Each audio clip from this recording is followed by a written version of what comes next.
ਰਾਮ ਸਰੂਪ ਅਣਖੀ ਦਾ novel Bhima ਅੰਗ 27। ਘਰ ਦੀ ਬੈਠਕ ਜਿਸ 'ਚ ਕਦੇ ਗੁਰਜੰਟ ਪੈਂਦਾ ਹੁੰਦਾ, ਉਸ ਉੱਤੇ ਫਿਰ ਭੀਮੇ ਦਾ ਕਬਜ਼ਾ ਹੋ ਚੁੱਕਿਆ ਸੀ।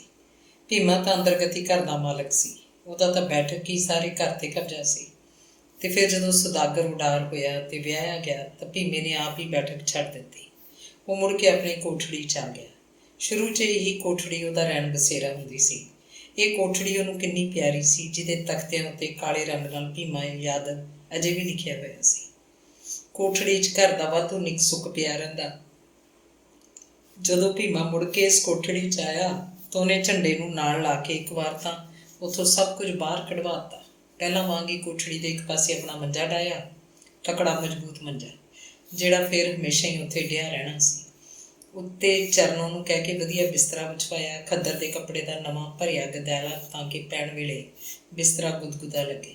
ਗਦੈਲੇ ਉੱਤੇ ਚਰਨੋਂ ਨੇ ਆਪਣੀ ਪੇਟੀ 'ਚੋਂ ਕੱਢੀ ਨਵੀਂ ਅਣਅਲੱਗ ਲਹਿਰੀਆ ਦਰੀ ਵਿਛਾਈ। ਦਰੀ ਉੱਤੇ ਫੁੱਲਾਂ ਕੱਢੀ ਚਾਦਰ ਜੋ ਮਹੀਨੇ 20 ਦਿਨ ਪਿੱਛੋਂ ਮੈਲੀ ਹੋਣ ਕਰਕੇ ਬਦਲ ਦਿੱਤੀ ਜਾਂਦੀ। ਸਿਰਹਾਣੇ ਉੱਤੇ ਮੁੱਲ ਦਾ ਗੁਲਾਬ ਚੜ੍ਹਾ ਕੇ ਰੱਖਦੀ ਚਰਨੋਂ। ਸਿਰਹਾਣੇ ਥੱਲੋਂ ਭੀਮੇ ਦਾ ਨਵਾਂ ਧੋਤਾ 2 ਮੀਟਰੀ ਸਾਫਾ ਹੁੰਦਾ। ਪੈਂਦਾਂ ਉੱਤੇ ਚਿੱਟਾ ਖੇਸ ਤੈਅ ਕਰਕੇ ਰੱਖ ਦਿੱਤਾ ਜਾਂਦਾ। ਖੇਸ ਚਾਹੇ ਉੱਤੇ ਲੈਣ ਦੀ ਰੁੱਤ ਹੁੰਦੀ ਜਾਂ ਨਾ ਹੁੰਦੀ, ਧਰਿਆ ਰਹਿੰਦਾ ਸੀ। ਕੰਧ ਨਾਲ ਲੱਗਦੇ ਵਿਛੇ ਪਏ ਮੰਜੇ ਕੋਲ ਲੰਮਾ ਮੇਜ਼ ਸੀ, ਸਨਮਾਈਕਾ ਲਾ ਕੇ ਬਣਵਾਇਆ ਹੋਇਆ। ਇਹ ਇੰਨਾ ਉੱਚਾ ਸੀ ਕਿ ਮੰਜੇ ਉੱਤੇ ਬੈਠੇ ਬੈਠੇ ਰੋਟੀ ਪਾਣੀ ਖਾਧਾ ਪੀਤਾ ਜਾ ਸਕੇ। ਉਂਝ ਮੇਜ਼ ਦੇ ਦੂਜੇ ਪਾਸੇ 2 ਖੜਵੀਆਂ ਕੁਰਸੀਆਂ ਵੀ ਪਈਆਂ ਰਹਿੰਦੀਆਂ, ਜਿਨ੍ਹਾਂ ਉੱਤੇ ਭੀਮੇ ਨੂੰ ਮਿਲਣ ਗਿਲਣ ਆਏ ਪਿੰਡ ਦੇ ਬੰਦੇ ਆ ਕੇ ਬੈਠਦੇ। ਇਹ ਆਖਣ ਨੂੰ ਤਾਂ ਭੀਮੇ ਦੀ ਕੋਠੜੀ ਸੀ, ਪਰ ਛੋਟੇ ਕਮਰੇ ਜਿੱਡੀ ਸੀ। ਹੁਣ ਉਹ ਇਸ ਵਿੱਚ ਆਪਣੀ ਇੱਕ ਲੱਕੜ ਦੀ ਅਲਮਾਰੀ ਵੀ ਲੈ ਆਇਆ ਸੀ। ਇਸ 'ਚ ਉਹਦਾ ਬਹੁਤ ਕੁਝ ਹੁੰਦਾ, ਸਿਲਾ ਕੇ ਰੱਖੇ ਨਵੇਂ ਕੱਪੜੇ, ਕੋਈ ਜ਼ਰੂਰੀ ਕਾਗਜ਼ ਪੱਤਰ ਜਿਨ੍ਹਾਂ ਦਾ ਉਸੇ ਨੂੰ ਪਤਾ ਸੀ, ਦਵਾਈਆਂ ਦੀਆਂ ਸ਼ੀਸ਼ੀਆਂ, ਆਪਣੀ ਮਾਂ ਦੀ ਨਿੱਕੀ ਫੋਟੋ ਅਤੇ ਆਪਣੀ ਉਹ ਫੋਟੋ ਵੀ ਜਿਸ ਵਿੱਚ ਉਹਦਾ ਸਿਰਫ ਲੰਗੋਟ ਪਹਿਨਿਆ ਹੋਇਆ ਸੀ ਅਤੇ ਉਹ ਜਵਾਨੀ ਦੇ ਪੂਰੇ ਜਲੌਜ ਸੀ। ਅਲਮਾਰੀ ਵਿੱਚ ਉਤਲੇ ਖਾਨੇ ਵਾਲਾ ਇੱਕ ਖਾਸ ਰੱਖਣਾ ਸੀ, ਜਿਹਨੂੰ ਜਿੰਦਰੀ ਲੱਗਦੀ। ਇਸ ਰੱਖਣੇ 'ਚੋਂ ਆਪਣਾ ਪੈਸਾ ਟਕਾ ਸੰਭਾਲ ਕੇ ਰੱਖਦਾ। ਉਹਦੇ ਪੈਸਿਆਂ ਦਾ ਕਦੇ ਚਰਨੋਂ ਨੂੰ ਪਤਾ ਹੁੰਦਾ, ਕਦੇ ਨਾ ਹੁੰਦਾ। ਭੀਮਾ ਗੋਜੀ ਦੇ ਪੈਸੇ ਵੀ ਰੱਖਦਾ ਸੀ। ਸਾਰੀ ਅਲਮਾਰੀ ਨੂੰ ਵੱਡਾ ਜਿੰਦਾ ਲਾ ਕੇ ਰੱਖਦਾ। ਕੰਧ 'ਚ ਬਣੀ ਅਲਮਾਰੀ ਨੂੰ ਹੁਣ ਤਖਤੇ ਚੁਗਾਠ ਲੱਗੇ ਹੋਏ ਸਨ। ਇਹਨੂੰ ਉਹ ਜੰਦਾ ਨਹੀਂ ਲਾਉਂਦਾ ਸੀ, ਕਿਉਂਕਿ ਇਸ 'ਚ ਕੋਈ ਅਜਿਹੀ ਚੀਜ਼ ਨਹੀਂ ਸੀ ਜਿਹਨੂੰ ਜੰਦਾ ਲਾਉਣ ਦੀ ਲੋੜ ਹੋਵੇ। ਇਸ ਅਲਮਾਰੀ 'ਚ ਹੁਣ ਗੁਰੂ ਨਾਨਕ ਦੇਵ ਦੀ ਫੋਟੋ ਲੱਕੜ ਦੇ ਫਰੇਮ 'ਚ ਜੜਾ ਕੇ ਰੱਖੀ ਹੋਈ ਸੀ। ਪਹਿਲਾਂ ਵਾਲੀ ਹਨੂੰਮਾਨ ਜੀ ਦੀ ਫੋਟੋ ਪਤਾ ਨਹੀਂ ਕਦੋਂ ਇੱਥੋਂ ਗਾਇਬ ਹੋ ਗਈ। ਉਹਨੇ ਤਾਂ ਸਵੇਰੇ ਨਹਾ ਧੋ ਕੇ ਅਲਮਾਰੀ ਖੋਲ੍ਹਦਾ, ਅਗਰਬੱਤੀ ਜਗਾ ਕੇ ਮੱਥਾ ਟੇਕਦਾ, ਫਿਰ ਅਗਰਬੱਤੀ ਚੁੱਕ ਕੇ ਸਾਰੀ ਕੋਠੜੀ 'ਚ ਗੇੜਾ ਦੇ ਦਿੰਦਾ, ਮੂੰਹ 'ਚ ਕੁਝ ਭਜਨ ਪਾਠ ਜਿਹਾ ਕਰੀ ਜਾਂਦਾ। ਉਹਦੀ ਉਮਰ 60 ਨੂੰ ਪਾਰ ਕਰ ਚੁੱਕੀ ਸੀ, ਪਰ ਉਹ ਬੁੜਾ ਨਹੀਂ ਲੱਗਦਾ ਸੀ। ਉਹਦੇ ਹੱਡ ਗੋਡੇ ਕਾਇਮ ਸਨ, ਖਾਧਾ ਪੀਤਾ ਸਭ ਹਜ਼ਮ ਹੁੰਦਾ। ਉਹ ਪਹਿਲਾਂ ਵਾਂਗ ਹੀ ਦਾਲ ਸਬਜ਼ੀ 'ਚ ਘਿਓ ਪਵਾ ਕੇ ਰੋਟੀ ਖਾਂਦਾ। ਰਾਤ ਨੂੰ ਪੈਣ ਵੇਲੇ ਚਰਨੋਂ ਉਹਨੂੰ ਤਾਜ਼ਾ ਦੁੱਧ ਗਰਮ ਕਰਕੇ ਦਿੰਦੀ। ਦਿਨ ਦਾ ਤੌੜੀ ਦਾ ਦੁੱਧ ਨਹੀਂ ਦਿੰਦੀ ਸੀ। ਤੌੜੀ ਦਾ ਗੀਰੂ ਦੁੱਧ ਤਾਂ ਨੌਕਰਾਂ ਲਈ ਹੁੰਦਾ, ਜਾਂ ਇਹ ਹਾਲੀਆਂ ਪਾਲੀਆਂ ਨੂੰ ਦਿੱਤਾ ਜਾਂਦਾ। ਉਹਨਾਂ ਦੇ ਘਰ 'ਚ 2 ਮੱਝਾਂ ਸਨ, ਹੋਰ ਕੋਈ ਪਸ਼ੂ ਨਹੀਂ ਸੀ। ਟਰੈਕਟਰ ਟਰਾਲੀ ਕਰਕੇ ਬਲਦਾਂ ਦੀ ਲੋੜ ਨਹੀਂ ਰਹਿ ਗਈ ਸੀ। ਭੀਮਾ ਪਹਿਲਾਂ ਵਾਂਗ ਹੀ ਤੜਕੇ ਸਦਿਆਂ ਹਨੇਰੇ ਜਾਗਦਾ। ਉੱਠਦਾ ਹੀ ਪਹਿਲਾਂ ਮੱਝਾਂ ਦੀਆਂ ਖੁਰਲੀਆਂ 'ਚ ਹੱਥ ਮਾਰਦਾ, ਨਵੇਂ ਕੱਖ ਪਾ ਦਿੰਦਾ, ਤੂੜੀ 'ਚ ਹਰਾ ਰਲਾ ਜਾਂਦਾ। ਉਹਨੂੰ ਖੁਰਲੀਆਂ ਕੋਲ ਆਇਆ ਦੇਖ ਕੇ ਮੱਝਾਂ ਆਪਣੇ ਆਪ ਖੜੀਆਂ ਹੋ ਜਾਂਦੀਆਂ ਅਤੇ ਮੂੰਹ ਭਰੀਆਂ ਅੱਖਾਂ ਨਾਲ ਭੀਮੇ ਵੱਲ ਝਾਕਣ ਲੱਗਦੀਆਂ। ਉਹਨਾਂ ਨੂੰ ਪਹਿਲਾਂ ਹੀ ਪਤਾ ਹੁੰਦਾ ਕਿ ਉਹ ਹੁਣ ਉਹਨਾਂ ਦੀਆਂ ਖੁਰਲੀਆਂ 'ਚ ਨਵੇਂ ਕੱਖ ਪਾਏਗਾ। ਉਹ ਆਪਣੀਆਂ ਜੇਬਾਂ ਬਾਹਰ ਕੱਢਦੀਆਂ ਅਤੇ ਧਰਲ ਪਿਸ਼ਾਬ ਕਰਨ ਲੱਗਦੀਆਂ ਜਾਂ ਫੋਸ ਕਰਦੀਆਂ। ਖੜਕਾ ਹੋਏ ਤੋਂ ਜਾਂ ਭੀਮੇ ਨੂੰ ਵਿਹੜੇ ਵਿੱਚ ਤੁਰਦਾ ਫਿਰਦਾ ਦੇਖ ਕੇ ਚਰਨੋਂ ਵੀ ਜਾਗ ਉੱਠਦੀ। ਉੱਠਦਿਆਂ ਹੀ ਉਹ ਪਹਿਲਾਂ ਟੱਟੀ ਖਾਨੇ ਜਾਂਦੀ, ਫਿਰ ਕਾਹਲ ਨਾਲ ਚੁੱਲ੍ਹੇ ਚਾਹ ਧਰ ਲੈਂਦੀ। ਸਭ ਤੋਂ ਪਹਿਲਾਂ ਕੋਠੜੀ 'ਚ ਭੀਮੇ ਨੂੰ ਚਾਹ ਦੇ ਕੇ ਆਉਂਦੀ। ਚਾਹ ਦੇਣ ਗਈ ਉੱਥੇ ਬਿੰਦਪਾਲ ਰੁਕ ਵੀ ਜਾਂਦੀ ਅਤੇ ਤੜਕੇ ਕੋਈ ਗੱਲ ਕਰਦੀ, ਕੋਈ ਵੀ ਸਧਾਰਨ ਗੱਲ ਜਿਹੜੀ ਮੰਜੇ ਤੋਂ ਉੱਠਦਿਆਂ ਹੀ ਉਹਦੇ ਮਨ 'ਚ ਅਟਕੀ ਪਈ ਹੁੰਦੀ। ਇਸ ਤਰ੍ਹਾਂ ਕਰਨ ਨਾਲ ਉਹਨਾਂ ਦੋਵਾਂ ਦਾ ਦਿਨ ਸ਼ੁਰੂ ਹੋ ਜਾਂਦਾ ਸੀ। ਚਾਹ ਪੀ ਕੇ ਭੀਮਾ ਸਿਰ ਨੂੰ ਆਪਣਾ 4 ਸਾਫਾ ਵਲੇਟਦਾ ਅਤੇ ਹੱਥ 'ਚ ਸੋਟੀ ਫੜ ਕੇ ਜੰਗਲ ਪਾਣੀ ਜਾਣ ਲਈ ਖੇਤਾਂ ਨੂੰ ਤੁਰ ਪੈਂਦਾ। ਉਹਦਾ ਕੋਈ ਲੱਤ ਗੋਡਾ ਨਹੀਂ ਦੁਖਦਾ ਸੀ ਅਤੇ ਨਾ ਹੀ ਉਹਨੂੰ ਕਿਸੇ ਸਹਾਰੇ ਦੀ ਲੋੜ ਸੀ। ਸੋਟੀ ਉਹ ਬਸ ਸ਼ੌਕ ਨੂੰ ਹੀ ਹੱਥ 'ਚ ਲੈ ਕੇ ਤੁਰਦਾ ਸੀ। ਹੱਸ ਕੇ ਆਖਦਾ ਹੁੰਦਾ, ਕੁੱਤਾ ਬਿੱਲਾ ਤੂੰ ਅੱਛੀ ਰਹੇ। ਪਿੰਡ ਵਿੱਚ ਬਣੇ ਵਾਟਰ ਵਰਕਸ ਦਾ ਪਾਣੀ ਤਾਂ ਬੱਝਵਾਂ ਆਉਂਦਾ ਸੀ, ਕਦੇ ਆਉਂਦਾ ਹੀ ਨਹੀਂ ਸੀ, ਅਤੇ ਫਿਰ ਟੂਟੀਆਂ ਵਾਲਿਆਂ ਨੂੰ ਤੌੜੇ ਭਰ ਕੇ ਰੱਖਣੇ ਪੈਂਦੇ। ਇਸ ਮਤਲਬ ਲਈ ਕੁਝ ਲੋਕਾਂ ਨੇ ਘਰਾਂ 'ਚ ਸੀਮੈਂਟ ਦੀਆਂ ਟੈਂਕੀਆਂ ਬਣਵਾ ਰੱਖੀਆਂ ਸੀ। ਪਾਣੀ ਆਏ ਤੋਂ ਟੈਂਕੀਆਂ ਭਰ ਲੈਂਦੇ ਅਤੇ ਫਿਰ ਸਾਰਾ ਦਿਨ ਬੁੜੀਆਂ ਮੌਜ ਕਰਦੀਆਂ। ਪਿੰਡ 'ਚ ਨਲਕੇ ਵੀ ਲੱਗੇ ਹੋਏ ਸਨ ਜਿਨ੍ਹਾਂ ਦਾ ਪਾਣੀ ਇੰਨਾ ਸਵਾਦ ਨਹੀਂ ਸੀ। ਇਹ ਨਲਕੇ ਭਲੇ ਵੇਲਿਆਂ 'ਚ ਲੋਕਾਂ ਨੇ ਲਗਵਾਏ ਸਨ। ਅੱਜ ਕੱਲ੍ਹ ਤਾਂ ਪੈਸਾ ਹੀ ਬਹੁਤ ਲੱਗਦਾ ਨਲਕਾ ਲਗਵਾਉਣ ਲਈ। ਪਾਣੀ ਵੀ ਡੂੰਘੇ ਚਲੇ ਗਏ। ਹੁਣ ਨਵਾਂ ਨਲਕਾ ਕੋਈ ਨਹੀਂ ਲਗਵਾਉਂਦਾ ਸੀ। ਖੂਹਾਂ ਦਾ ਪਾਣੀ ਹੁੰਦਾ ਸੀ ਅਸਲ ਮਿੱਠਾ। ਹੁਣ ਖੂਹਾਂ ਦਾ ਜ਼ਮਾਨਾ ਨਹੀਂ ਸੀ। ਪੁਰਾਣੇ ਖੂਹ ਸਗੋਂ ਬੰਦ ਹੋਏ ਪਏ ਸਨ। ਪਹੁੰਚ ਵਾਲੇ ਘਰਾਂ ਨੇ, ਉਹ ਵੀ ਬਹੁਤੇ ਨਹੀਂ, 8-10 ਘਰਾਂ ਨੇ ਸਮਰਸੀਬਲ ਲਗਵਾ ਰੱਖੇ ਸਨ। ਇਹ ਹਰ ਕੋਈ ਘਰ ਨਹੀਂ ਲਗਵਾ ਸਕਦਾ ਸੀ। ਲੱਖਾਂ ਰੁਪਇਆ ਖਰਚ ਹੁੰਦਾ, ਪਰ ਇੱਕ ਵਾਰ ਤਾਂ ਪਾਣੀ ਵਾਲਾ ਜੂੜ ਵੱਢਿਆ ਜਾਂਦਾ। ਉਹਨਾਂ ਨੇ ਸੌਦਾਗਰ ਦੇ ਵਿਆਹ ਤੋਂ ਪਹਿਲਾਂ ਹੀ ਆਪਣੇ ਘਰ ਸਮਰਸੀਬਲ ਲਗਵਾ ਲਿਆ ਸੀ। ਸਮਰਸੀਬਲ ਲਈ ਮੋਟਰ ਤਾਂ ਸੀ, ਇੰਜਣ ਵੀ। ਮੋਟਰ ਦਾ ਵੀ ਕੋਈ ਵਸਾਹ ਨਹੀਂ ਸੀ। ਲੋੜ ਵੇਲੇ ਬਿਜਲੀ ਕਦੇ ਹੁੰਦੀ ਕਦੇ ਨਹੀਂ ਹੁੰਦੀ ਸੀ। ਇਸ ਸਮਰਸੀਬਲ ਚਰਨੋਂ ਨੇ ਘਰ 'ਚ ਰੌਲਾ ਪਾ ਕੇ ਲਗਵਾਇਆ ਸੀ। ਆਖ ਰਹੀ ਸੀ, ਵਿਆਹ ਦਾ ਕੰਮ ਹੈ, ਪ੍ਰਾਹੁਣੇ ਧਰਾਉਣੇ ਆਏ ਹੋਣਗੇ, ਪਾਣੀ ਦੀ ਕਿੰਨੀ ਲੋੜ ਪੈਂਦੀ ਰਹਿੰਦੀ ਹੈ। ਨਲਕੇ ਦੇ ਪਾਣੀ ਨਾਲ ਇੰਨਾ ਕਿੱਥੇ ਸਰਦਾ, ਖੁੱਲ੍ਹਾ ਪਾਣੀ ਵਰਤਾਂਗੇ। ਭੀਮਾ ਤੇ ਸੌਦਾਗਰ ਸੋਚਣ ਲੱਗਦੇ। ਭੀਮਾ ਆਖਦਾ, ਉੱਪਰ ਤੇ ਵਿਆਹ ਵੀ ਹੈਗਾ, ਕਿਤਨਾ लगेगा, और फिर सबमर्सिबल का लाख से ऊपर जाएगा। मनु पता हैगा सब, कहाँ से आएगा इतना। तो फिर माँ ਦੀਆਂ ਗੱਲਾਂ ਸੁਣ ਕੇ ਸੌਦਾਗਰ ਵੀ ਮੰਨ ਗਿਆ। ਕਹਿਣ ਲੱਗਿਆ, ਤਾਇਆ ਤੂੰ ਫਿਕਰ ਨਾ ਕਰ, ਜਿੱਥੇ ਕੱਟੀਆਂ ਦਾ ਉੱਥੇ ਵੱਛੀਆਂ ਦਾ। ਇਹ ਖਰਚ ਵੀ ਵਿਆਹ 'ਚ ਹੀ ਪਾਲਾਂਗੇ।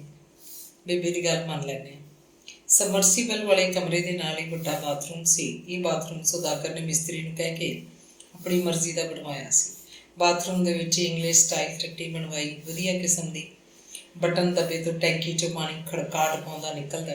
ਕੰਧ 'ਚ ਪਾਣੀ ਦੀਆਂ 2 ਥਾਂ ਟੂਟੀਆਂ ਸਨ। ਗਰਮ ਪਾਣੀ ਦੀ ਟੂਟੀ ਅੱਡ, ਤਾਜ਼ੇ ਪਾਣੀ ਦੀ ਅੱਡ, ਅਤੇ ਬਾਥਰੂਮ ਦੀ ਛੱਤ ਉੱਤੇ ਧਰੀ ਪਲਾਸਟਿਕ ਦੀ ਵੱਡੀ ਟੈਂਕੀ 'ਚੋਂ ਆਉਂਦਾ ਪਾਣੀ ਅੱਡ। ਦੋਵੇਂ ਥਾਂ 'ਤੇ 3-3 ਟੂਟੀਆਂ ਸਨ। ਉੱਚੀ ਥਾਂ ਉੱਤੇ ਕੰਧ 'ਚ ਫਿੱਟ ਕੀਤਾ ਗੀਜ਼ਰ ਸੀ। ਬਾਥਰੂਮ ਅੰਦਰ ਦੇ 2 ਟੱਬ ਅਤੇ ਬਾਲਟੀਆਂ ਸਨ। ਇੱਕ ਪਾਸੇ ਸ਼ੀਸ਼ੇ ਦੀ ਕਾਰਨਸ ਉੱਤੇ ਕਈ ਕਿਸਮ ਦੇ ਨਹਾਉਣ ਵਾਲੇ ਸਾਬਣ ਦੀਆਂ ਟਿੱਕੀਆਂ ਸਾਬਣਦਾਨੀਆਂ 'ਚ ਪਈਆਂ ਵਿੱਚ ਅੱਡੋ ਅੱਡ ਰੱਖੀਆਂ ਸਨ। ਇਸ ਤਰ੍ਹਾਂ ਹੀ 2-3 ਕਿਸਮ ਦੇ ਤੇਲ ਪਏ ਸਨ। ਸ਼ੈਂਪੂ ਸਨ, ਡਿਟੋਲ ਦੀ ਸ਼ੀਸ਼ੀ, ਅਣਖੋਲੇ ਟੁੱਥਪੇਸਟ, ਬਾਂਦਰ ਛਾਪ, ਕਾਲਾ ਮੰਜਨ, ਕੋਲਗੇਟ ਟੁੱਥ ਪਾਊਡਰ ਦੀ ਪੈਕਿੰਗ ਸੀ। ਫਲਸ਼ ਸਾਫ਼ ਕਰਨ ਲਈ ਲਾਈਜ਼ੋਲ ਦੀ ਬੋਤਲ ਬਾਥਰੂਮ ਦੇ ਇੱਕ ਖੂੰਜੇ 'ਚ ਰੱਖੀ ਸੀ। ਕੰਧ ਉੱਤੇ ਇੱਕ ਥਾਂ ਬਰੰਜੀ ਕੱਢ ਕੇ ਓਡੋਨਿਲ ਦੀ ਡੱਬੀ ਲਟਕਾਈ ਹੋਈ ਸੀ। ਕੰਧ 'ਚ ਜੜਿਆ ਆਦਮਕਦ ਸ਼ੀਸ਼ਾ ਸੀ। ਨਹਾ ਕੇ ਹਟਿਆ ਬੰਦਾ ਜਦੋਂ ਅਲਫ ਨੰਗੇ ਰੂਪ 'ਚ ਆਪਣੇ ਆਪ ਨੂੰ ਸ਼ੀਸ਼ੇ 'ਚ ਦੇਖਦਾ ਤੇ ਬੜਾ ਗਿਲਾਨੀ ਵਾਲਾ ਦ੍ਰਿਸ਼ ਸਾਹਮਣੇ ਹੁੰਦਾ। ਨਿਰਾ ਜਾਨਵਰ ਦਾ ਜਾਨਵਰ। ਭੀਮਾ ਖੇਤਾਂ 'ਚੋਂ ਆ ਕੇ ਵਿਹੜੇ 'ਚ ਡਹੀ ਹੋਈ ਮੰਜੇ 'ਤੇ ਆ ਬੈਠਦਾ ਅਤੇ ਮੱਝਾਂ ਨੂੰ ਕੱਖ ਖਾਂਦੀਆਂ ਦੇਖਣ ਲੱਗਦਾ। ਚਰਨੋਂ ਉਹਨੂੰ ਦੂਜੀ ਵਾਰ ਦੀ ਚਾਹ ਫੜਾ ਜਾਂਦੀ। ਡੋਲੂ ਵਿੱਚੋਂ ਕੌਲੀ 'ਚ ਚਾਹ ਪਾ ਕੇ ਉਹ ਘੁੱਟੀ ਘੁੱਟੀ ਪੀ ਰਿਹਾ ਹੁੰਦਾ ਤਾਂ ਪਤਾ ਵੀ ਨਾ ਲੱਗਦਾ ਕਿ ਸੌਦਾਗਰ ਦੀ ਬਹੂ ਕਦੋਂ ਪੈਰੀਂ ਹੱਥ ਲਾ ਗਈ। ਜਦੋਂ ਹੀ ਉਹਨੂੰ ਪੈਰੀਂ ਹੱਥ ਲਾਉਣ ਦਾ ਅਹਿਸਾਸ ਹੁੰਦਾ, ਬਹੂ ਨੂੰ ਅਸੀਸਾਂ ਦੇਣ ਲੱਗਦਾ। ਚਰਨੋਂ ਤੜਕੇ ਤੜਕੇ ਉਹਨਾਂ ਦੋਹਾਂ ਵਾਸਤੇ ਚਾਹ ਬਣਾਉਂਦੀ ਸੀ। ਕਦੇ ਵੀ ਚਾਹ ਦੇਣ ਬੈਠਕ 'ਚ ਮੁੰਡੇ ਬਹੂ ਦੇ ਸੁੱਤਿਆਂ ਨਹੀਂ ਜਾਂਦੀ ਸੀ। ਉਹਨਾਂ ਦਾ ਕੋਈ ਪਤਾ ਨਹੀਂ ਸੀ ਉਹ ਕਦੋਂ ਜਾਗਣਗੇ।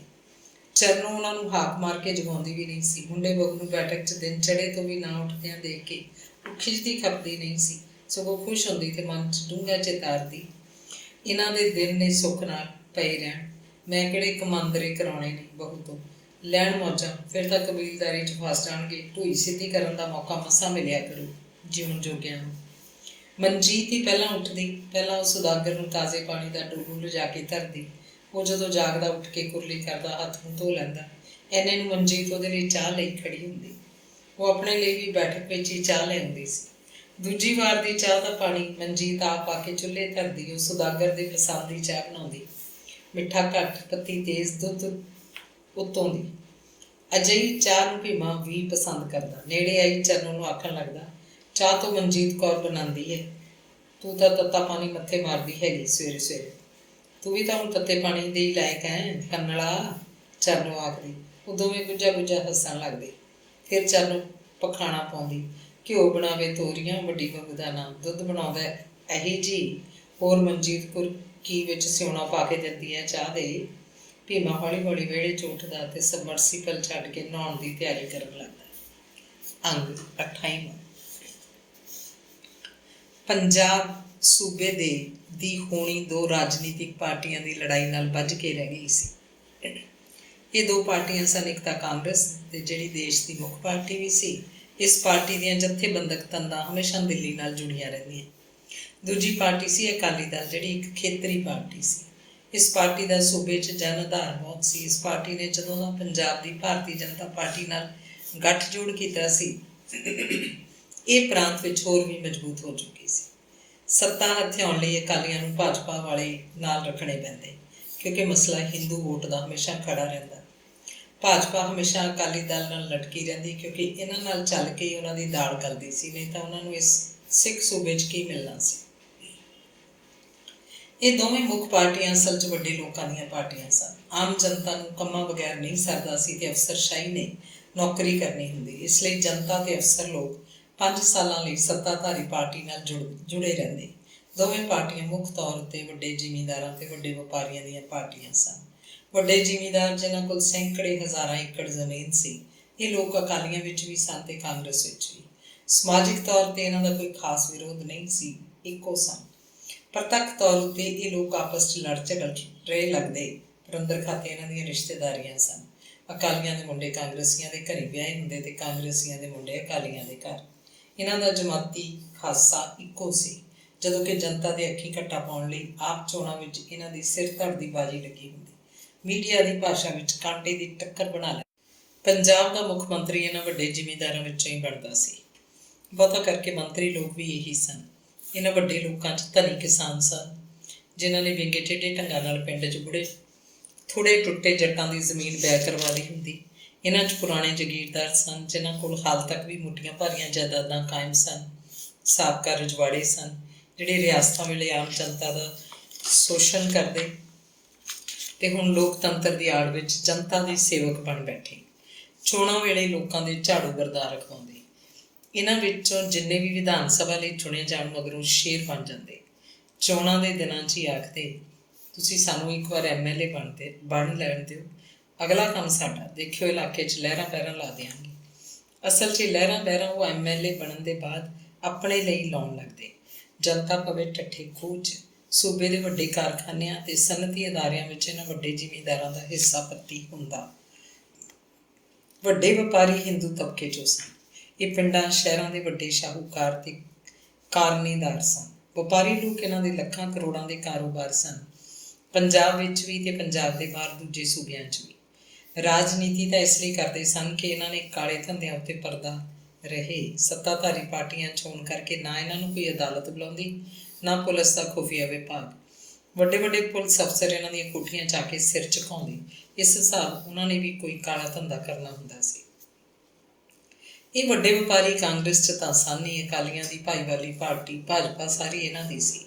ਮਤਲਬ ਇਹ ਕਿ ਵੱਡੇ ਜ਼ਿਮੀਂਦਾਰ ਅਤੇ ਵੱਡੇ ਵਪਾਰੀਆਂ ਦਾ ਜਨਮ ਸਿੱਧ ਅਧਿਕਾਰ ਬਣ ਚੁੱਕਿਆ ਸੀ ਪੰਜਾਬ ਦੀ ਵਾਗਡੋਰ ਹਮੇਸ਼ਾ ਹਮੇਸ਼ਾ ਲਈ ਆਪਣੇ ਹੱਥ 'ਚ ਰੱਖਣ ਦੀ। ਉੱਤਰ ਕਾਂਟੋ ਮੈਂ ਜੜ੍ਹਾਂ ਵਾਲੀ ਖੇਡ ਖੇਡੀ ਜਾ ਰਹੀ ਸੀ। 5 ਸਾਲ ਅਕਾਲੀ ਦਲ ਰਾਜ ਕਰਦਾ, 5 ਸਾਲ ਕਾਂਗਰਸ। ਹੁੰਦਾ ਇਹ ਕਿ ਜਦੋਂ ਇੱਕ ਪਾਰਟੀ ਸੱਤਾ 'ਚ ਹੁੰਦੀ, ਪਹਿਲੇ ਸਾਲ ਤਾਂ ਉਹਨਾਂ ਦੇ ਐਲਾਨ ਹੀ ਛਪਦੇ ਰਹਿੰਦੇ, ਅਸੀਂ ਇਹ ਕਰਾਂਗੇ, ਅਸੀਂ ਉਹ ਕਰਾਂਗੇ। ਦੂਜੇ ਸਾਲ ਕੰਮ ਵੀ ਹੁੰਦਾ। ਆਮ ਜਨਤਾ ਸਮਝਣ ਲੱਗਦੀ, ਹਾਂ ਵੀ ਪਾਰਟੀ ਤਾਂ ਇਹ ਹੈ ਨਾ, ਹੁਣ ਆਇਆ ਸਵਾਦ। ਤੀਜੇ ਚੌਥੇ ਸਾਲ ਬੈਂਗਣੀ ਉੱਗੜ ਜਾਂਦੀ। ਅੰਦਰਗਤੀ ਪ੍ਰਾਜੈਕਟਾਂ ਦਾ ਪੈਸਾ ਮੰਤਰੀਆਂ ਅਤੇ ਚੇਅਰਮੈਨਾਂ ਦੇ ਖਾਤੇ ਪੈਣ ਲੱਗਦਾ।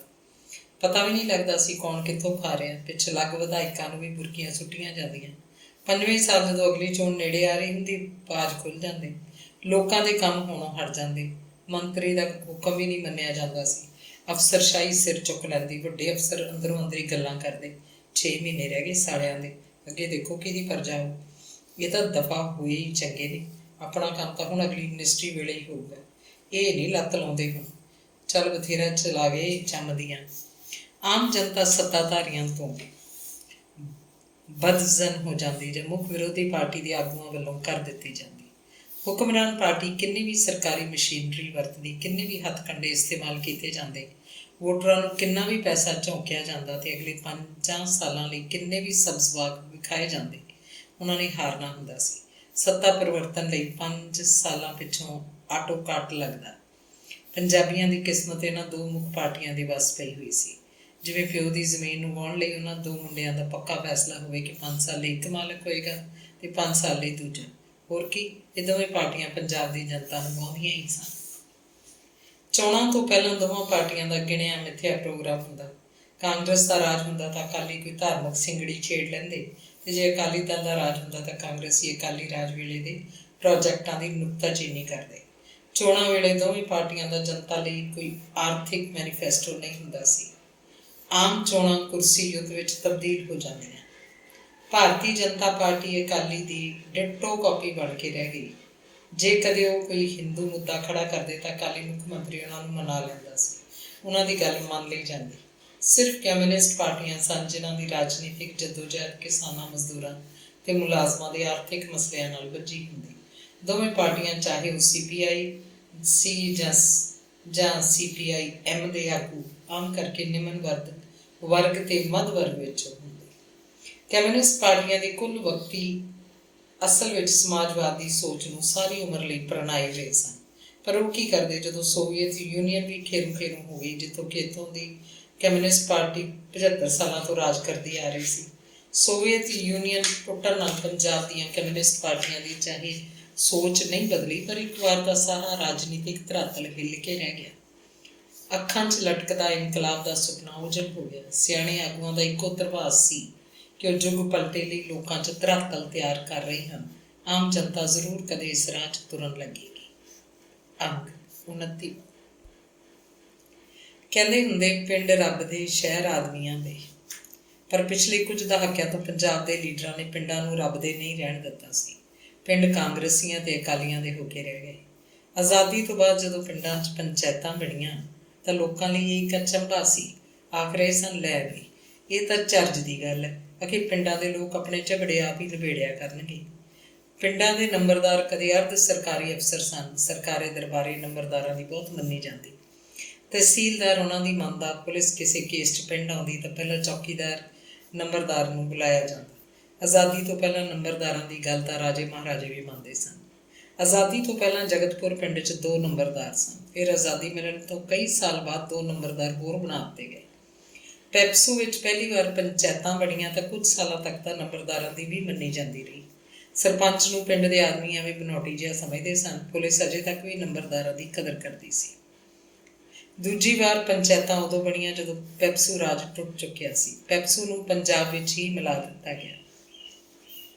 ਪੰਚਾਇਤ ਮੈਂਬਰ ਸਾਰੀਆਂ ਪੱਤੀਆਂ 'ਚੋਂ ਲਏ ਗਏ। ਪੰਚਾਇਤ ਮੈਂਬਰ ਵਿੱਚ ਹਰੀਜਨ ਭਾਈਚਾਰੇ ਦੇ ਮੈਂਬਰ ਸਨ ਤੇ ਇੱਕ ਇਸਤਰੀ ਵੀ।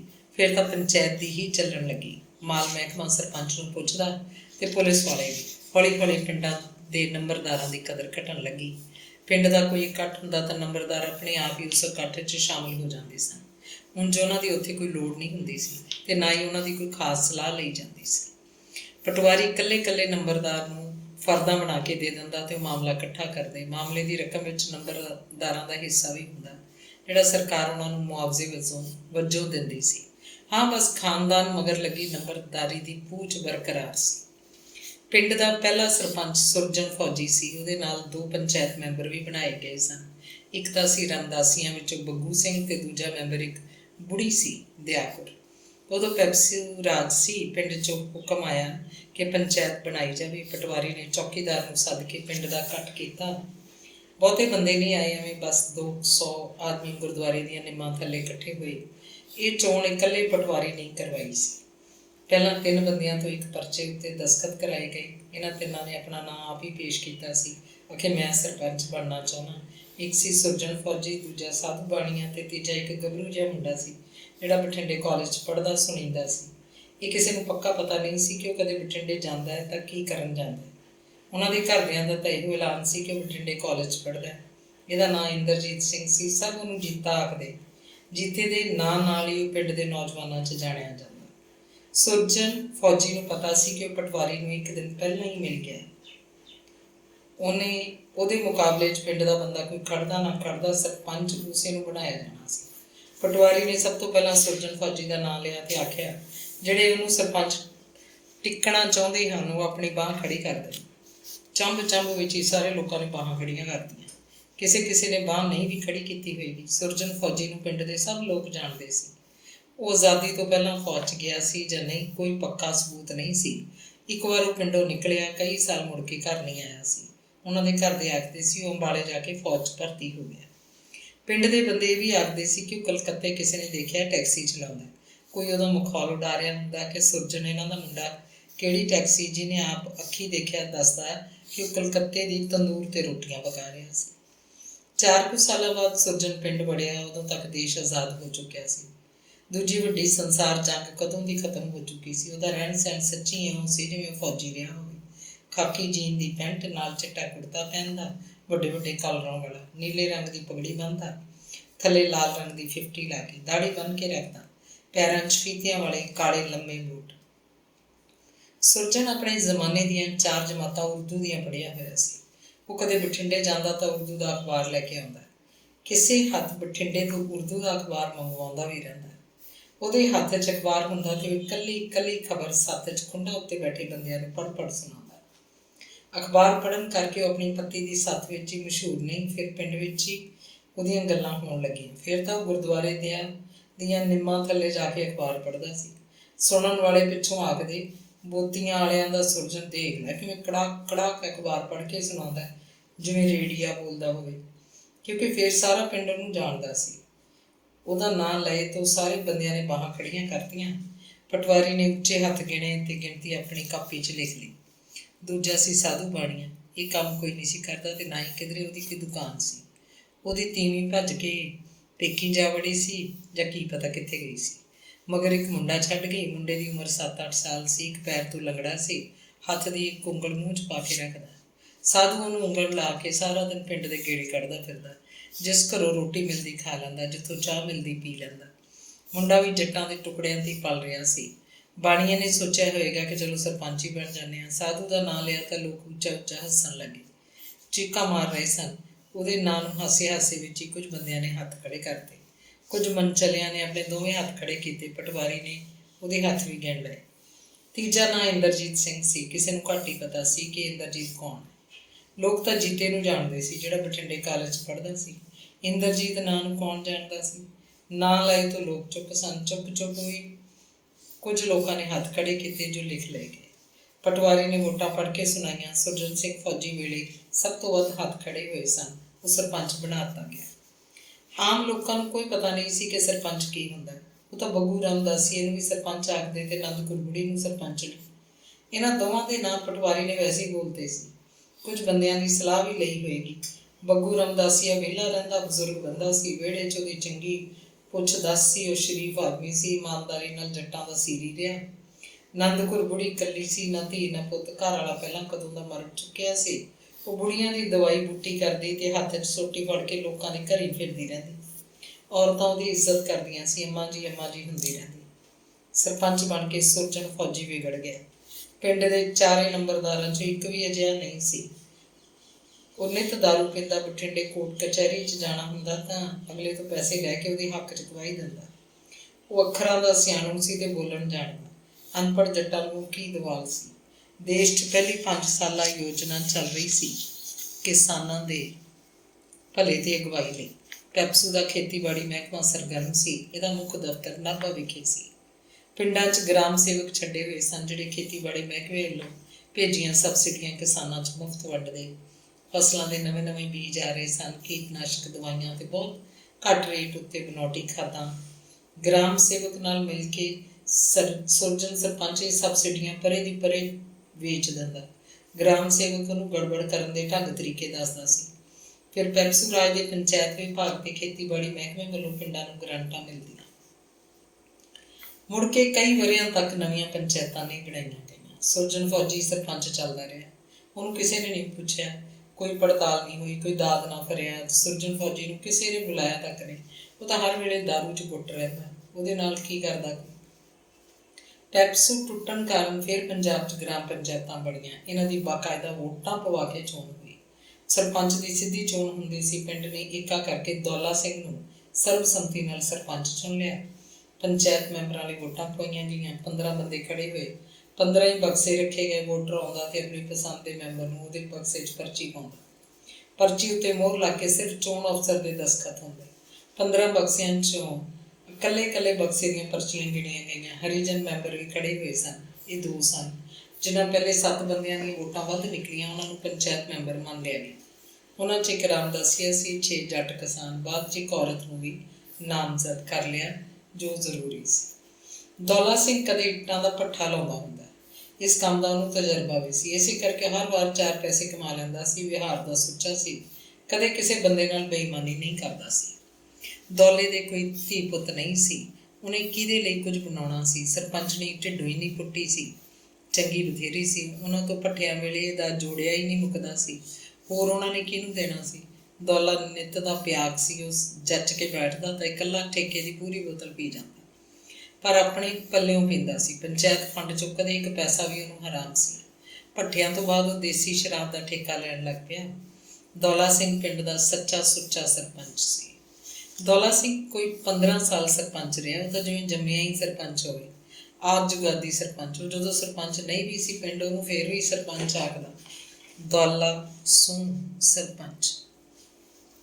ਕਮਾਲ ਇਹ ਸੀ ਕਿ ਜਦੋਂ ਪਿੰਡ ਦੀ ਨਵੀਂ ਪੰਚਾਇਤ ਬਣੀ ਤੇ ਉਹਨਾਂ ਦੀ ਕਦੇ ਕੋਈ ਖਾਸ ਮੀਟਿੰਗ ਹੁੰਦੀ ਜਾਂ ਪਿੰਡ ਦੇ ਭਲੇ ਲਈ ਕੋਈ ਮਤਾ ਪਾਸ ਕਰਨਾ ਹੁੰਦਾ ਤਾਂ ਦੌਲਾ ਸਿੰਘ ਨੂੰ ਫੇਰ ਵੀ ਮੀਟਿੰਗ 'ਚ ਸੱਦ ਲੈਂਦੇ। ਪੰਚਾਇਤ ਮਾਮਲੇ 'ਚ ਕਦੇ ਕੋਈ ਸਰਕਾਰੀ ਅਫਸਰ ਪਿੰਡ ਆਉਂਦਾ ਤਾਂ ਉਹਨੂੰ ਯਾਦ ਕਰਦਾ, ਸਾਬਕਾ ਸਰਪੰਚ ਨੂੰ ਬੁਲਾਓ ਬਈ, ਕਿੱਥੇ ਹੈ? ਬੋਗਾ ਮੱਲ ਵੀ 10-12 ਸਾਲ ਸਰਪੰਚ ਰਿਹਾ, ਮੁੜ ਕੇ ਚੋਣ ਹੀ ਨਹੀਂ ਹੋਈ। ਉਹਦੇ ਹੋਰ ਹੀ ਤੌਰ ਤਰੀਕੇ ਸਨ। ਉਹ ਪਿੰਡ ਦੇ ਝਗੜਿਆਂ ਰੌਲਿਆਂ 'ਚ ਕਿਸੇ ਇੱਕ ਦਾ ਪੱਖ ਨਹੀਂ ਲੈਂਦਾ ਸੀ। ਆਪਦਾ ਜੀ ਕਰਦਾ, ਸਾਂਝੀ ਜੀ ਗੱਲ ਕਰਦਾ, ਜਿਹੜੀ ਨਾ ਕਿਸੇ ਦੇ ਹੱਕ 'ਚ ਜਾਂਦੀ ਨਾ ਖਿਲਾਫ। ਪਿੰਡ ਦਾ ਕੋਈ ਸਾਂਝਾ ਕੰਮ ਹੁੰਦਾ ਤਾਂ ਅੱਗੇ ਲੱਗ ਕੇ ਜ਼ਰੂਰ ਤੁਰਦਾ, ਪਰ ਕੋਈ ਜ਼ਿੰਮੇਵਾਰੀ ਨਹੀਂ ਲੈਂਦਾ ਸੀ। ਮੋਹਰੇ ਜੱਟ ਮੈਂਬਰਾਂ ਨੂੰ ਰੱਖਦਾ, ਉਹਨਾਂ ਦੀ ਪਿੱਠ ਥਾਪੜਦਾ। ਜੱਟ ਮੈਂਬਰ ਫੂਕ ਛੱਕ ਜਾਂਦਾ, ਅੱਗੇ ਲੱਗ ਕੇ ਕੰਮ ਕਰਨ ਲੱਗਦਾ। ਬੋਗਾ ਮੱਲ ਦਾ ਧਿਆਨ ਹਮੇਸ਼ਾ ਉਹਨਾਂ ਕੰਮਾਂ 'ਚ ਰਹਿੰਦਾ ਜਿੱਥੋਂ ਉਹਨੂੰ ਕੋਈ ਫਾਇਦਾ ਹੁੰਦਾ ਹੋਵੇ, ਉਹਨੂੰ ਕੋਈ ਪੈਸਾ ਬਣਦਾ ਹੋਵੇ। ਉਹਨੇ ਗ੍ਰਾਮ ਸੇਵਕ ਗੱਠ ਰੱਖਿਆ ਸੀ। BDPO ਪਿੰਡ ਆਉਂਦਾ, ਚਾਹ ਪਾਣੀ ਬੋਗਾ ਮੱਲ ਦੇ ਘਰ ਹੀ ਪੀਂਦਾ। ਉਹ ਹਰ ਅਫਸਰ ਦੀ ਪੂਰੀ ਸੇਵਾ ਕਰਦਾ ਸੀ, ਪਿੰਡ ਦੀ ਬਿਹਤਰੀ ਲਈ ਉਹਨਾਂ ਤੋਂ ਸਹਾਇਤਾ ਮੰਗਦਾ ਸੀ। ਇੱਕ ਵਾਰ ਪਿੰਡ ਦੀ ਲਾਇਬ੍ਰੇਰੀ ਲਈ ਗ੍ਰਾਂਟ ਮਿਲੀ। ਬੋਗਾ ਮੱਲ ਨੂੰ ਇਕੱਲੇ ਨੂੰ ਹੀ ਪਤਾ ਸੀ। ਉਹਨੇ ਚਿੱਠੀ ਪੜ੍ਹੀ, ਖੁਸ਼ ਹੋ ਗਿਆ। ਅੱਖਾਂ 'ਚ ਅੱਗ ਬਲਣ ਲੱਗੀ।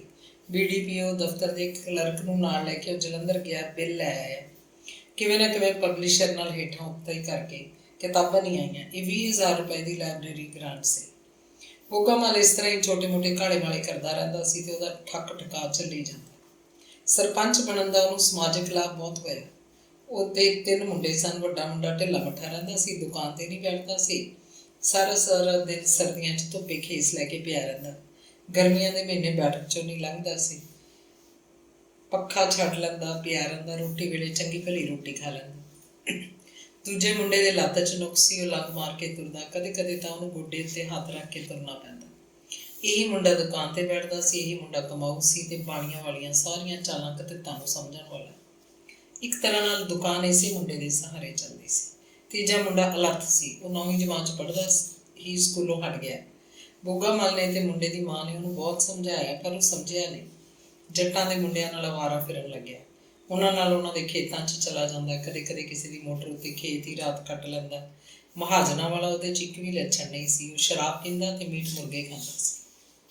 ਬੋਗਾ ਮੱਲ ਨੂੰ ਸਰਪੰਚ ਬਣੇ ਨੂੰ ਹਾਲੇ 2 ਸਾਲ ਮਸਾਂ ਹੋਏ ਸਨ। ਉਹਦੀ ਮਹਿਮਾ ਪਿੰਡ ਵਿੱਚ ਹੀ ਨਹੀਂ, ਨੇੜੇ ਤੇੜੇ ਦੇ ਪਿੰਡਾਂ ਤੱਕ ਵੀ ਪਹੁੰਚਣ ਲੱਗੀ। ਕਿਸੇ ਨੇ ਬਿਮਾਰ ਨਹੀਂ ਦੇਖਿਆ, ਕੋਈ ਲੰਗੜਾ ਨਹੀਂ ਪਰਖਿਆ ਤੇ ਨਾ ਹੀ ਉਹਦੇ ਛੋਟੇ ਮੁੰਡੇ 'ਚ ਕੋਈ ਐਬ ਦਿਸਿਆ ਕਿਸੇ ਨੂੰ। 3 ਮੁੰਡੇ 1-1 ਸਾਲ ਦੇ ਫਰਕ ਨਾਲ ਮੰਗੇ ਗਏ ਤੇ ਫਿਰ ਵਧੀਆ ਵਿਆਹ ਹੋਏ ਉਹਨਾਂ ਦੇ। ਬਰਾਦਰੀ 'ਚ ਬੋਗਾ ਮੱਲ ਦੀ ਬੱਲੇ ਬੱਲੇ ਹੋਣ ਲੱਗੀ। ਜਿਸ ਛੋਟੇ ਮੁੰਡੇ ਨੂੰ ਅਵਾਰਾ ਸਮਝਦਾ, ਉਹਦੇ ਲਈ ਉਹ ਸਭ ਤੋਂ ਵੱਧ ਚੰਗਾ ਸਾਬਤ ਹੋਇਆ। ਪਿੰਡ ਦੇ ਨੌਜਵਾਨ ਮੁੰਡਿਆਂ ਨਾਲ ਉਹਦਾ ਉੱਠਣ ਬੈਠਣ ਸੀ। ਬੋਗਾ ਮੱਲ ਦੇ ਸਰਪੰਚੀ ਦੇ ਮਾਮਲੇ 'ਚ ਅੜੇ ਗੱਡੇ ਉਹੀ ਕੱਢਦਾ। ਬੋਗਾ ਮੱਲ ਦੇ ਸਰਪੰਚ ਬਣਨ ਤੋਂ 10-12 ਸਾਲਾਂ ਬਾਅਦ ਫਿਰ ਹੋਈ ਪੰਚਾਇਤ ਚੋਣ। ਇਸ ਵਾਰ ਬੋਗਾ ਮੱਲ ਆਪ ਨਹੀਂ ਖੜਾ, ਪਰ ਉਹਨੇ ਇੱਕ ਰਾਮਦਾਸੀ ਨੂੰ ਸਰਪੰਚ ਦੀ ਚੋਣ ਲੜਾਈ। ਉਹਦੀ ਅੰਦਰ ਖਾਤੇ ਤੇ ਸਾਮਰ ਤੱਕ ਵੀ ਬਹੁਤ ਮਦਦ ਕੀਤੀ, ਪਰ ਉਹ ਜਿੱਤ ਨਹੀਂ ਸਕਿਆ। ਇੱਕ ਪੜ੍ਹਿਆ ਲਿਖਿਆ ਜੱਟਾਂ ਦਾ ਮੁੰਡਾ ਸਰਪੰਚ ਬਣ ਗਿਆ। ਉਸ ਤੋਂ ਬਾਅਦ ਤਾਂ ਹਰ ਵਾਰ ਪਹਿਲੀ ਪੰਚਾਇਤ ਦੀ ਮਿਆਦ ਮੁੱਕਣ 'ਤੇ ਪੰਜਾਬ 'ਚ ਚੋਣਾਂ ਹੁੰਦੀਆਂ।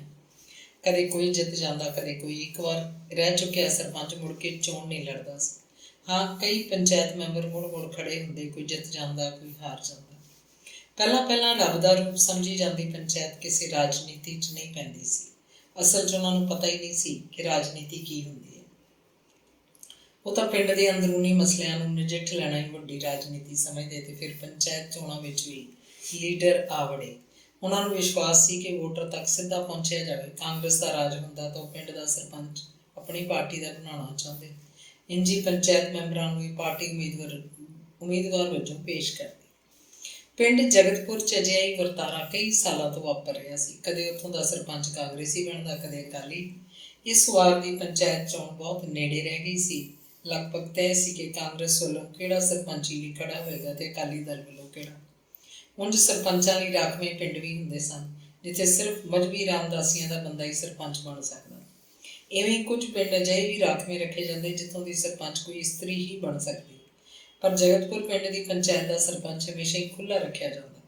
ਇਹ ਕਦੇ ਵੀ ਮਜ਼੍ਹਬੀ ਰਾਮਦਾਸੀਆ ਜਾਂ ਇਸਤਰੀ ਲਈ ਰਾਖਵਾਂ ਨਹੀਂ ਰੱਖਿਆ ਗਿਆ ਸੀ। ਨੱਥਾ ਸਿੰਘ ਜਗਤਪੁਰ ਪਿੰਡ ਦਾ ਧਨਾੜ ਜੱਟ ਸੀ। ਉਹਦੇ ਕੋਲ ਆਪਣੀ ਜ਼ਮੀਨ ਬਹੁਤ ਸੀ। ਕੁਝ ਜ਼ਮੀਨ ਉਹਨੇ ਥੋੜ੍ਹੇ ਟੁੱਟੇ ਕਿਸਾਨਾਂ ਦੀ ਬੈਅ ਕਰਵਾ ਕੇ ਲਈ ਹੋਈ ਸੀ। ਉਹ ਸ਼ਾਹੂਕਾਰੇ ਦਾ ਕੰਮ ਵੀ ਕਰਦਾ ਸੀ, ਜ਼ਮੀਨਾਂ ਗਹਿਣੇ ਵੀ ਲੈਂਦਾ ਰਹਿੰਦਾ। ਉਹਦੇ 4 ਮੁੰਡੇ ਸਨ, ਚਾਰੇ ਵਿਆਹੇ ਵਰੇ ਤੇ ਗਾਂ ਪੁੱਤਾਂ ਧੀਆਂ ਵਾਲੇ ਸਨ। ਆਬਾਦੀ ਉੱਤੇ ਉਹਨੇ ਧੁਰ ਤੋਂ ਧੁਰ ਤੱਕ 4 ਵੱਡੇ ਦਰਵਾਜ਼ੇ ਛੱਤ ਕੇ ਮਗਰ ਕਈ ਕਮਰੇ ਪਾਏ ਸਨ। ਚਾਰੇ ਦਰਵਾਜ਼ੇ ਤੇ ਮਗਰਲੇ ਕਮਰੇ 4 ਮੁੰਡਿਆਂ ਲਈ ਸਨ। ਮੁੰਡਿਆਂ ਦੀ ਰੋਟੀ ਚਾਹ ਅਲੱਗ-ਅਲੱਗ ਸੀ, ਪਰ ਖੇਤੀ ਇਕੱਠੀ ਸੀ। ਕਾਂਗਰਸ ਵਾਲਿਆਂ ਨੇ ਆਪਣਾ ਉਮੀਦਵਾਰ ਕੋਈ ਹਿੰਦੂ ਖੜਾ ਨਹੀਂ ਕੀਤਾ। ਉਹਨਾਂ ਦਾ ਪੱਕਾ ਵਿਚਾਰ ਸੀ ਕਿ ਜੱਟ ਦਾ ਮੁਕਾਬਲਾ ਕੋਈ ਜੱਟ ਹੀ ਕਰ ਸਕਦਾ। ਬੱਗਾ ਸਿੰਘ ਨੱਥਾ ਸਿੰਘ ਦੀ ਟੱਕਰ ਦਾ ਹੀ ਉਮੀਦਵਾਰ ਸੀ। ਜ਼ਮੀਨ ਜਾਇਦਾਦ ਉਹਦੇ ਕੋਲ ਵੀ ਬਹੁਤ ਸੀ। ਸ਼ਾਹੂਕਾਰੇ ਦਾ ਕੰਮ ਉਹ ਵੀ ਕਰਦਾ ਸੀ। ਬੰਦੇ ਉਹਦੇ ਨਾਲ ਵੀ ਸਨ। ਸਰਕਾਰੀ ਦਰਬਾਰੇ ਉਹਦਾ ਵੀ ਜ਼ੋਰ ਸੀ। ਉਹਦੇ ਗਾਂ 2 ਮੁੰਡੇ ਸਨ, ਦੋਵੇਂ ਵਿਆਹੇ ਵਰੇ ਤੇ ਧੀਆਂ ਪੁੱਤਾਂ ਵਾਲੇ। ਬੱਗਾ ਸਿੰਘ ਦੇ ਦੋਵੇਂ ਮੁੰਡੇ ਸ਼ਰਾਬ ਨਹੀਂ ਪੀਂਦੇ ਸਨ, ਜਦੋਂ ਕਿ ਨੱਥਾ ਸਿੰਘ ਦਾ ਛੋਟਾ ਮੁੰਡਾ ਸ਼ਰਾਬ ਪੀਂਦਾ ਸੀ। ਵੱਡੇ ਤਿੰਨੇ ਨੱਥਾ ਸਿੰਘ ਵਾਂਗ ਹੀ ਸ਼ਰਾਬ ਮੀਟ ਦੇ ਨੇੜੇ ਨਹੀਂ ਜਾਂਦੇ ਸਨ। ਬੱਗਾ ਸਿੰਘ ਪਹਿਲਾਂ ਵੀ ਇੱਕ ਵਾਰ ਸਰਪੰਚ ਰਹਿ ਚੁੱਕਿਆ ਸੀ। ਉਹਨੇ ਪੰਚਾਇਤ ਫੰਡ 'ਚੋਂ ਕਦੇ 1 ਪੈਸਾ ਵੀ ਨਹੀਂ ਖਾਧਾ ਸੀ। ਪੰਚਾਇਤ ਨੂੰ ਦਿੱਤਾ ਜ਼ਰੂਰ ਹੋਏਗਾ। ਸਰਪੰਚੀ ਦੀ ਚੋਣ ਲੜਨ ਲਈ ਦੋਵੇਂ ਉਮੀਦਵਾਰਾਂ ਨੇ ਲੰਗਰ ਲੰਗੋਟੇ ਕਸੇ ਹੋਏ ਸਨ। ਪੂਰੀਆਂ ਤਿਆਰੀਆਂ ਸਨ।